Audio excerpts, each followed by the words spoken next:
Hello बच्चों, नमस्कार आप सभी को। आज इस 78वें दिन के वीडियो में मैं आपको BHU बी म्यूज़ वोकल की परीक्षा के 20 महत्वपूर्ण प्रश्नों को बताऊंगा। ये जो प्रश्न हैं ये सभी प्रश्न 2012 की परीक्षा में आए हुए हैं और इसके अलावा भी कुछ इम्पॉर्टेंट प्रश्न हैं जो मैं आपको इस वीडियो में बताऊंगा। हो सकता है कि ये प्रश्न आने वाली प्रतियोगी परीक्षाओं में पूछे जाएं, इसलिए आप इस वीडियो को बिना स्किप किए पूरा अवश्य देखिए, ठीक है। तो आइए आज का पहला प्रश्न देखते हैं। आज का पहला प्रश्न है, पीलू राग है। पीलू राग है चंचल प्रकृति का श्रृंगार प्रधान राग। राग पीलू चंचल प्रकृति का श्रृंगार प्रधान राग है। दूसरा प्रश्न है, मौसमी राग है। मौसमी राग है गौड़ मल्हार, बहार और मियाँ मल्हार। गौड़ मल्हार, मियाँ मल्हार राग बारिश के समय यानी कि वर्षा ऋतु में गाया जाता है और बहार राग बसंत ऋतु में गाया जाता है। इसके बाद तीसरा प्रश्न है, दोनों गंधार व दोनों निषाद स्वर युक्त राग है। दोनों गंधार यानी कि शुद्ध गंधार, कोमल गंधार, शुद्ध निषाद, कोमल निषाद स्वरों से युक्त राग है जयजवंती। चौथा प्रश्न है, अद्धा ताल और तिलवाड़ा ताल की समानता का कारण है। अद्धा ताल और तिलवाड़ा ताल की समानता का कारण है मात्रा और विभाग। इन दोनों तालों में मात्रा और विभाग जो है आपस में समान है, इसलिए ये दोनों ताल समान है, ठीक है। पांचवा प्रश्न है, आश्रय राग नहीं है। कौन सा राग आश्रय राग नहीं है? तो वो है परज।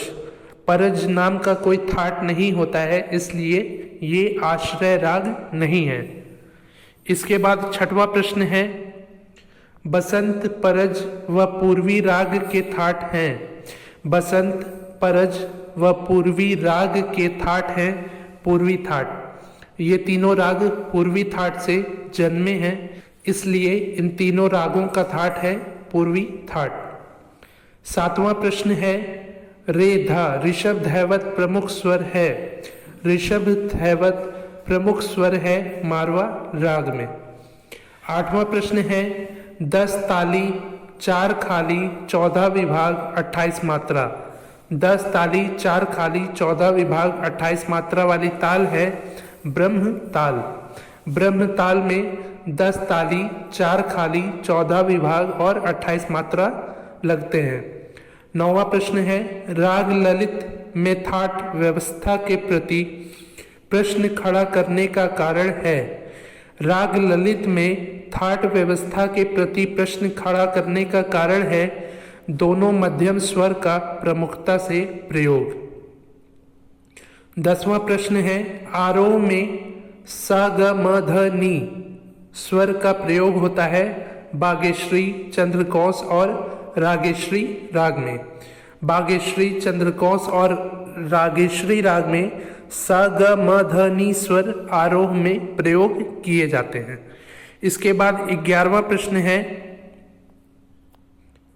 भारतीय संगीत के 3 तत्व हैं। भारतीय संगीत के 3 तत्व हैं स्वर, ताल, पद। स्वर यानी कि जो सारेगामा होता है स्वर, उसके साथ ताल और पद जो होते हैं यानी कि जो लिखा हुआ रहता है शब्दों में उसको पद कहते हैं।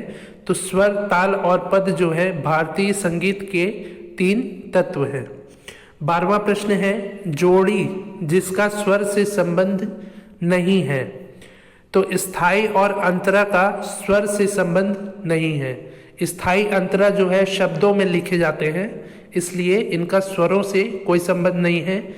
पर जो स्थाई अंतरा होते हैं उनको स्वरों में फिर बाद में पिरोया जाता है, स्वरों में गाया जाता है। 13वां प्रश्न है, षडज ग्राम का श्रुति अंतराल है। षडज ग्राम का श्रुति अंतराल है 4-3-2 4-4-3-2। 4-3-2 4-4-3-2 षडज ग्राम का श्रुति अंतराल है। 14वां प्रश्न है, संगीत रत्नाकर ग्रंथ से प्राप्त होता है। संगीत रत्नाकर ग्रंथ से 15 गमक, 21 मूर्छना, 5040 स्वर प्रस्तार, और 6 काकू प्राप्त होता है। ठीक है। संगीत रत्नाकर ग्रंथ से 15 गमक, 21 मूर्छना, 5040 स्वर प्रस्तार और 6 काकू प्राप्त होते हैं। 15वां प्रश्न है, राग भूपाली में प्रयुक्त स्वर समूह है। राग भूपाली में प्रयुक्त स्वर समूह है स रे ग प ध सा। ठीक है। इसके बाद 16वां प्रश्न है, राग भूपाली का थाट है। राग भूपाली का थाट है कल्याण थाट। 17वां प्रश्न है, राग दुर्गा के आरोह में प्रयुक्त स्वर है। राग दुर्गा के आरोह में प्रयुक्त स्वर है सा रे म प ध सा। सा रे म प ध सा जो स्वर है वो राग दुर्गा के आरोह में लगता है, पर इसको लगाने का जो तरीका है वो थोड़ा सा अलग है। ठीक है। 18वां प्रश्न है, राग यमन का सही रूप है। तो राग यमन का सही रूप है नी रे ग म ध नी सा, जिसमें ये पहला निषाद जो स्वर है ये मंद्र सप्तक का है, बाकी सभी स्वर मध्य सप्तक के हैं और इसमें मध्यम स्वर तीव्र लग रहा है। तो नी रे ग म ध नी सा राग यमन का सही रूप है। इसके बाद 19वां प्रश्न है, भैरव राग की जाति है। भैरव राग की जाति है संपूर्ण संपूर्ण, यानी कि इसके आरोह में भी 7 स्वरों का प्रयोग हो रहा है और अवरोह में भी 7 स्वरों का प्रयोग हो रहा है।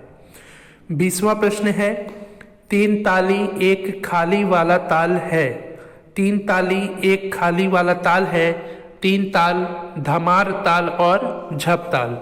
3 ताल, धमार ताल, झप ताल, इन तीनों तालों में 3 ताली और 1 खाली का प्रयोग होता है। तो ये हो गए आज के 20 महत्वपूर्ण प्रश्न।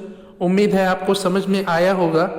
प्रतिदिन शाम 5 बजे की वीडियो के माध्यम से ऐसे ही महत्वपूर्ण प्रश्नों को हल करने के लिए आप हमसे ऐसे ही जुड़े रहिए। और यदि अभी तक आपने इस चैनल को सब्सक्राइब नहीं किया है तो इस चैनल को सब्सक्राइब कर लीजिए। यदि यह वीडियो पसंद आया हो तो इसको लाइक करिए और अपने दोस्तों से शेयर भी ज़रूर करिए। आज ये 78वें दिन का वीडियो मैंने बनाया है। इसके पहले मैंने 77 वीडियो को बनाया है, जिसके प्लेलिस्ट का लिंक मैंने नीचे डिस्क्रिप्शन में दिया है। यदि अभी तक आपने उन सभी महत्वपूर्ण वीडियोस को नहीं देखा है तो अवश्य ही देख लीजिए।